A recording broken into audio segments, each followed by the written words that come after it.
You've probably been told that if a man isn't calling or texting, you should try harder, reach out more, remind him what he's missing.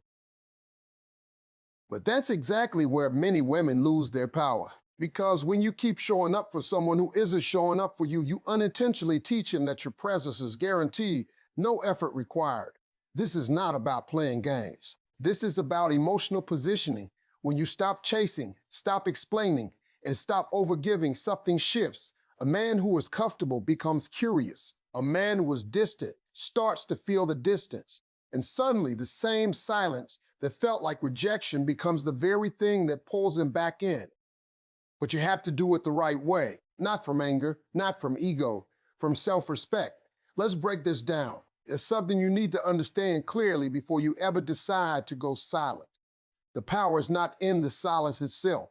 The power is in the energy behind it. Because two women can do the exact same thing. Stop calling, stop texting, stop reaching out, and get completely different results. One will be ignored, and the other will suddenly become unforgettable. The difference is not what they do. The difference is who they are being while they do it. When your silence comes from pain, it carries a certain weight. Even if you're not saying anything, your mind is still chasing him. You're thinking about what he's doing, why he hasn't reached out, whether he's talking to someone else. You're checking your phone more than usual, rereading old messages, hoping to see his name pop up. That kind of silence is loud in the wrong way. It's filled with anxiety, and that energy has a way of leaking into everything you do. The moment he does reach out, you respond too fast. You break your own boundary because deep down, you were never truly okay with the distance, and a man can feel that. He may not be able to explain it, but he senses that you're still emotionally available, still waiting, still hoping, so there's no urgency for him to step up. He knows consciously or unconsciously that he still has access to you whenever he wants it.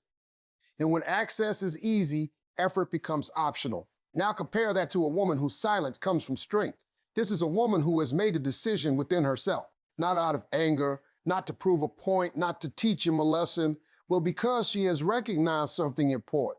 Her value is not determined by how much attention a man gives her. She understands that if she has to constantly chase, remind, or convince someone to show up, then that connection is already out of alignment. So when she pulls back, she doesn't do it dramatically. She doesn't announce it. She doesn't send a long message explaining why she's stepping away. She simply shifts her behavior. She stops overextending. She stops being the one who carries the emotional weight of the connection. And most importantly, she is genuinely at peace with whatever happens next. That's the part that changes everything. Because now, her silence is not empty. It's full. It's full of self-respect. It's full of boundaries. It's full of a quiet confidence that says, I am not afraid to lose what does not choose me. And when a man feels that energy, it creates something very different inside him. Instead of feeling like he has control over the situation, he starts to feel uncertainty. And uncertainty is what triggers curiosity. He begins to notice the absence, not just physically, but emotionally. The good morning texts that used to come without fail are gone. The quick replies are no longer there. The energy he was receiving so effortlessly has disappeared. And now, for the first time, he has to sit with that silence. And here's where it gets interesting. When a man has to sit with your absence, he starts to fill in the gaps with his own thoughts. He wonders what changed. He wonders if you're losing interest. He wonders if there's someone else capturing your attention. And the more he wonders, the more you occupy his mind. But none of that happens if your silence is just a reaction to being hurt. If you're silent but still emotionally available, still ready to respond the second he shows up, then you haven't actually changed the dynamic. You just paused it temporarily. And the moment he returns, everything goes back to the way it was before. Same effort level, same imbalance, same emotional frustration. That's why intention matters so much. You can't fake this kind of energy. You can't pretend to be detached while secretly hoping he notices and comes running back. Because even if he does come back, it won't last. The dynamic hasn't truly shifted. Real power comes when you reach a point where your peace matters more than his attention. And that's not easy. It requires you to be honest with yourself. It requires you to accept that you might lose him, that he might not come back, that your silence might reveal that he was never as invested as you hoped he was. But that truth, as uncomfortable as it is far more valuable than staying in a situation where you are constantly overgiving and under-receiving. Because the right man will not need you to perform silence as a strategy. He will respond to your natural energy, your boundaries, your presence. And if pulling back causes him to disappear completely, then you haven't lost something valuable. You've gained clarity. A woman who operates from strength doesn't fear that outcome. She welcomes it because she knows that anything meant for her will meet her at her level, not require her to shrink, chase, or prove her worth. So when you choose silence, don't do it halfway. Don't do it while watching the clock, counting the hours, waiting for a reaction. Do it because you've made a decision about how you deserve to be treated. Do it because you are no longer willing to invest in something that isn't investing back into you. And once you reach that place, something shifts not just in the relationship, but within you. You become calmer, more grounded, less reactive. You stop needing constant reassurance because you built it within yourself. And ironically, that's when people start to notice you more, respect you more, and yes, chase you more. But by that point, you're no longer doing it for the chase. You're doing it because you finally understand your worth. One of the biggest mistakes many women make without even realizing it is over-explaining their emotions, their intentions, and their expectations in a way that removes all sense of mystery from the connection. It usually comes from a good place. You want clarity, you want honesty, you want to make sure there are no misunderstandings. So when something feels off, you start expressing everything in detail. Why you're upset, what you need, what you expect from him, and how he should show up differently. On the surface, that sounds mature. It sounds like good communication. But there's a fine line between healthy expression and over-explaining. And once you cross that line, you unintentionally shift the dynamic in a way that reduces attraction.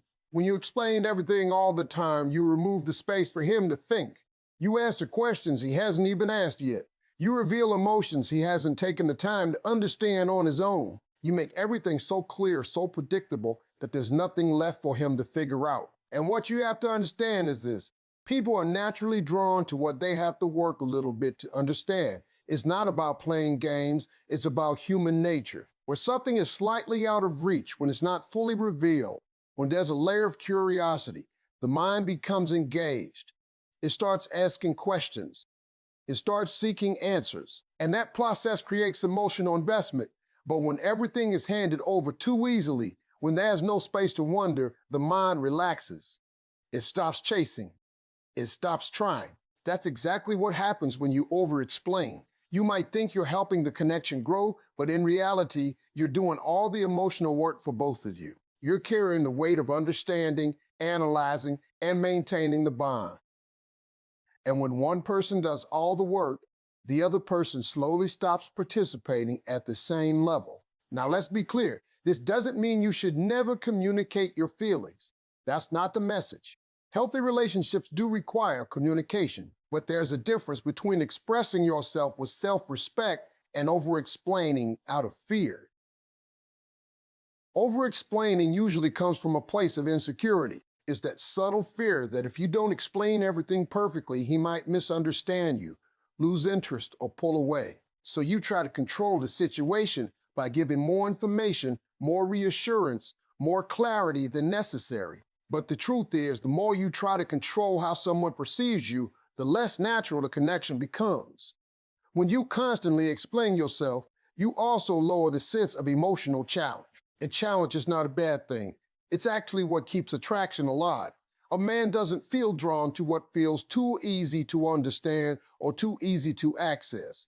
He feels drawn to what makes him think, what makes him lean in, what makes him curious. That curiosity is powerful. When you don't immediately explain why you pull back a little, when you don't instantly respond to every message, when you don't reveal every thought you're having, it creates a subtle tension, not confusion, not manipulation, just enough space for him to engage mentally and emotionally.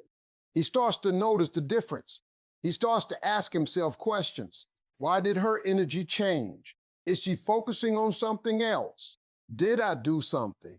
And as those questions build, so does his attention toward you. Now you're no longer the one trying to keep the connection alive. He's stepping into that role. But this only works if it's genuine. If you're holding back your words while internally feeling desperate to explain everything, that tension will show in other ways. Your tone, your reactions, your responses, they'll still carry that anxious energy. And again, he'll feel that something is off, but not in a way that creates attraction. It will feel like pressure instead of mystery. Real mystery comes from emotional self-control. It comes from being able to feel something deeply but choosing not to react immediately. It comes from trusting that you don't have to explain every emotion for it to be valid. It comes from knowing that the right person will take the time to understand you without you having to spell everything out. And when you operate from that place, your presence changes. You become more composed, more centered, more intriguing. Your words carry more weight because you're not using them excessively. When you do express something, it feels intentional instead of reactive, and that alone shifts how you are perceived. There's also something else to consider. When you over-explain, you sometimes reveal more than the other person has earned access to. Emotional depth is valuable. Your thoughts, your feelings, your vulnerability, those are not things that should be given away all at once to someone who hasn't shown consistent effort or understanding. When you slow that down, when you allow someone to gradually discover who you are, instead of giving them the entire picture immediately, you create a deeper level of appreciation, because now getting to know you feels like a process, not a shortcut. And people value what they invest time and energy into. So instead of always explaining, start allowing space. Space for him to think, space for him to ask, space for him to come toward you instead of you always moving toward him. That space is where attraction grows. And if he doesn't step into that space, if he doesn't get curious, if he doesn't try to understand, if he doesn't make the effort, then you've learned something important without having to overextend yourself. You've learned that he may not be willing to meet you at the level you deserve. At that point, you don't need more explanations. You don't need to convince him or guide him into understanding you. You simply recognize the reality and decide whether it aligns with what you want. Because the goal is not to make someone understand you by force. The goal is to be understood by the right person naturally. And that only happens when you stop over-explaining and start allowing your presence, your energy, and your actions to speak just as loudly as your words. There's a hard truth that many women don't fully accept until they've been hurt a few times. And it's this: your attention is one of the most valuable things you have. But if you give it away too freely, it loses its value in the eyes of the person receiving it. Not because you are less valuable, but because human nature responds to scarcity and effort. When something is always available, always consistent, no matter what, it starts to feel guaranteed. And when something feels guaranteed, people stop working for it. Think about how often you might be the one initiating conversations, checking in, asking how his day went, keeping the energy alive, even when he's giving you the bare minimum in return. At first, it feels natural. You like him, you care, you want to build something. But over time, if that effort isn't matched, something shifts. You're investing more, he's investing less, and the balance starts to break. What many women don't realize is that attention is a form of currency in relationships. Every message you send, every call you make, every moment you spend thinking about him and prioritizing him, you are making an emotional investment. And just like any investment, if you keep putting in more than you're getting back, you're going to feel the loss eventually. The problem is, when you keep giving attention without requiring effort in return, you unintentionally teach him that he doesn't need to do much to keep you. You lower the standard without saying a word. You create a dynamic where he gets the benefits of your presence, your care, your consistency without having to earn it. And once that pattern is set, it's very hard to change unless you consciously decide to shift your behavior. This is where pulling your attention back becomes powerful. Not as a punishment, not to manipulate, but to restore balance. Because when you stop overgiving, when you stop being the one who always keeps things going, you create a gap. And that gap forces him to make a choice. Either he steps forward to fill that space, or he stays where he is and lets the connection fade. And that choice tells you everything you need to know. If he steps up, if he starts initiating more, checking in, putting in effort, then you know there was interest there. He just got comfortable. Your constant attention made it easy for him to relax, to lean back, to let you carry the emotional weight. But once that comfort is removed, he realizes he might actually lose something, and that realization pushes him into action. But if he doesn't step up, if he stays distant, inconsistent, or completely disappears, then you just uncovered a truth that would have hurt you much more later. You've seen clearly that he wasn't willing to invest at your level. And that clarity, as painful as it might feel in the moment, is actually a form of protection, because continuing to pour your attention into someone who isn't reciprocating is a slow form of emotional exhaustion. Now, here's the part that requires honesty. Pulling your attention back only works if you truly mean it. If you stop texting first, but you're still waiting all day for him to reach out, if you say you're busy, but you're constantly checking your phone, if you try to appear distant while internally feeling attached, then you haven't actually changed your behavior. You've just changed your actions on the surface. And people can feel that inconsistency. Real power comes when your actions and your mindset align. When you pull your attention back, it's because you've decided that your energy deserves to be invested where it is appreciated. You're not withholding to get a reaction. You're redirecting your focus to yourself, your life, your priorities. And that shift does something important. It breaks the cycle of overdependence on his response.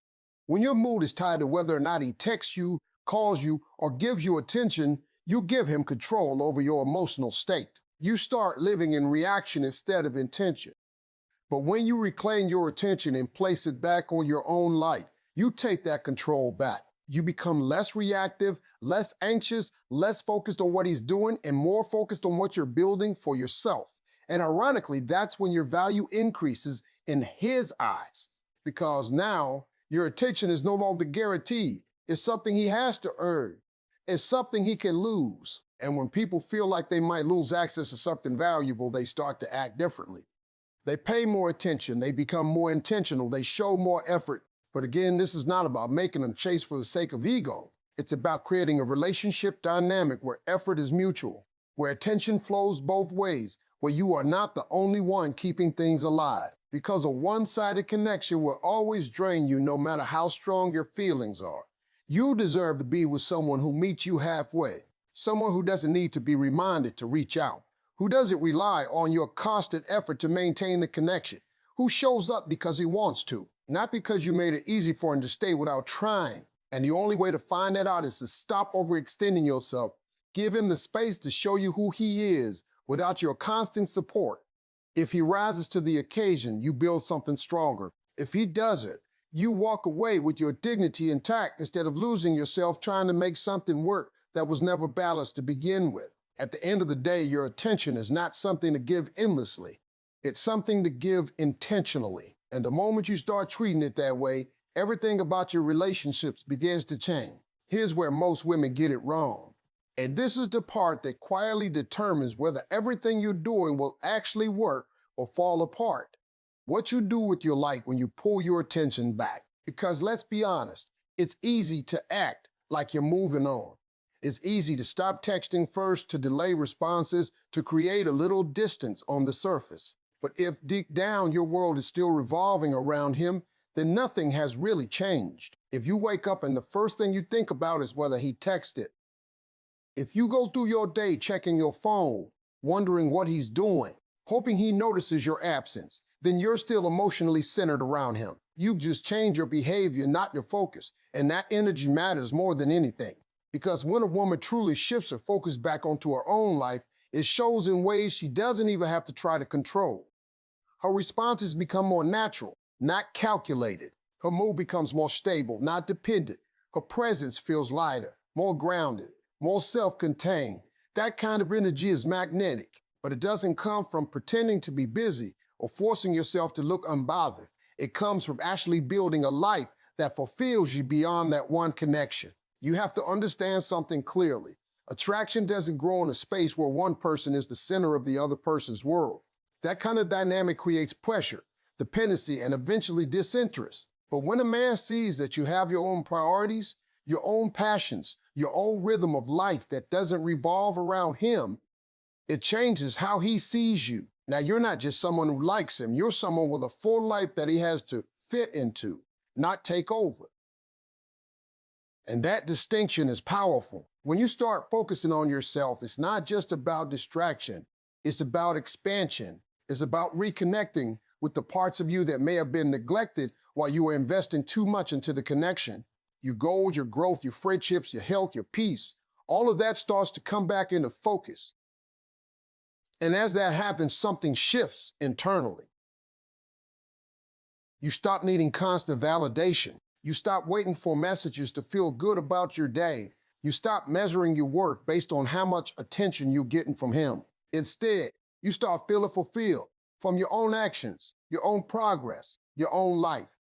That independence is what creates real attraction, because now when you do give him your attention, it feels intentional, not needy. It feels like a choice, not a dependency. And people can feel that difference immediately. There's also a deeper layer to this. When you're fully focused on your own life, you naturally become less available. Not in a forced way, but in a real way. You have things to do, places to be, goals to chase. You're not sitting around waiting for someone to fill your time. And when someone is not always available, their presence becomes more valuable. Think about it. If you could talk to someone anytime, all the time, with no limits, you eventually start taking that access for granted. But when someone has boundaries, when their time is limited, when you have to earn moments with them, you appreciate those moments more. That's exactly what happens when you build your own life. Now your attention becomes something he has to work for. Not because you're playing hard to get, but because you genuinely have a life that requires your energy. And that's attractive on a level that goes beyond surface behavior. But here's the part that requires honesty. You can't fake this. You can't pretend to be focused on yourself while secretly hoping everything you do makes him notice you more. You can't go out, stay busy, post things, and still have your entire emotion state tied to his reaction. Because if your motivation is still centered around him, then your energy hasn't truly shifted. Real change happens when your focus becomes genuinely internal. When you start doing things because they fulfill you, not because they might get his attention. When your happiness is no longer dependent on whether he reaches out. When your peace is not disrupted by his inconsistency. And something interesting happens at that point. Even if he does come back, even if he starts chasing, even if he suddenly shows more effort, you're no longer in the same position you were before. You're not desperate for his attention. You're not overvaluing his presence. You're evaluating him from a place of strength, not need. You start asking yourself different questions. Does he match my energy now? Is he consistent? Is he adding value to my life or just taking up space? That shift in perspective is everything, because now you're not just attracting him, you're choosing whether he deserves a place in your life. And that's the ultimate goal. Not to make someone chase you endlessly, not to create a cycle of emotional highs and lows, but to build a dynamic where you are respected, valued, and met with equal effort. So when you pull back, don't just remove your attention from him, redirect it into something meaningful. Build a life that excites you, that challenges you, that fulfills you in ways no relationship ever could on its own. Because when your life is full, you don't chase, you attract. And more importantly, you have the clarity to recognize what's truly worth your time and what isn't.